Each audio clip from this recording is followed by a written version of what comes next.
মামলা শুরু হওয়ার আগে তদন্ত হওয়াটা উচিত ছিল না? উপরে মহলে খুব ভালোই একটা মানে কাউকে ম্যানেজ করে এই মামলাগুলো করা হচ্ছে, কিভাবে একটার পর একটা এফআইআর মামলা দায়ের হচ্ছে। ওই মেয়ে বলছে আমার ছোট ভাইয়ের মতো, আন্টি আমার বাসায় থাকুক, কোনো অসুবিধা নাই। আপনারা ইতিমধ্যে জানেন আমরা গত শনিবার একটা সংবাদ সম্মেলন করেছিলাম, তার আগে বৃহস্পতিবার আমরা মামুনকে সারেন্ডার দিয়ে একটা মামলায় জামিন করিয়েছিলাম, 323, 307 ধারার মামলা, যেটা সম্পূর্ণ ঘটনাটা ছিল কাল্পনিক, মিথ্যা, বানোয়াট। সেই মামলাটা কিন্তু আমরা আদালতে মামুনকে হাজির করে সারেন্ডার দিয়ে আমরা মামুনের জামিন নিয়েছিলাম। সেই বিষয়ে মনে হয় দেশবাসী এখন অবগত আছেন।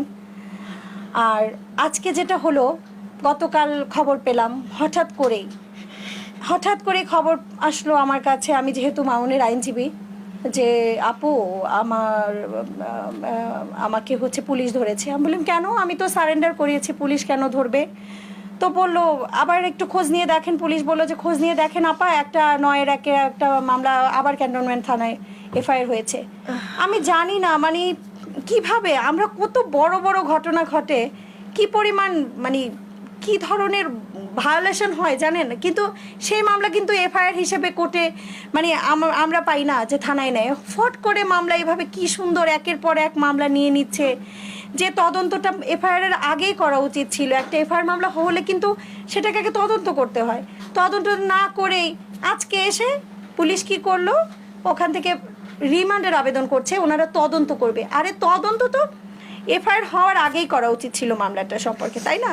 আজকে রিমান্ডে চাইলো, 7 দিন রিমান্ড চাইবে কেন? ওনারা তদন্ত করবে।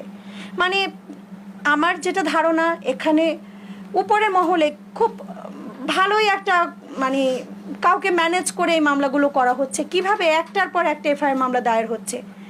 আসলে সত্যি কথা বলতে কি, গত 2 দিন যাবৎ দেখছি, জানি না এই যে একজন মা আমার পাশে বসে আছে, আমরা কিন্তু সব সময় না মানে অর্থনৈতিকভাবে লাভবান হব এই চিন্তা করে কিন্তু কখনো আমরা আসলে মামলা মোকদ্দমা সবসময় করিও না।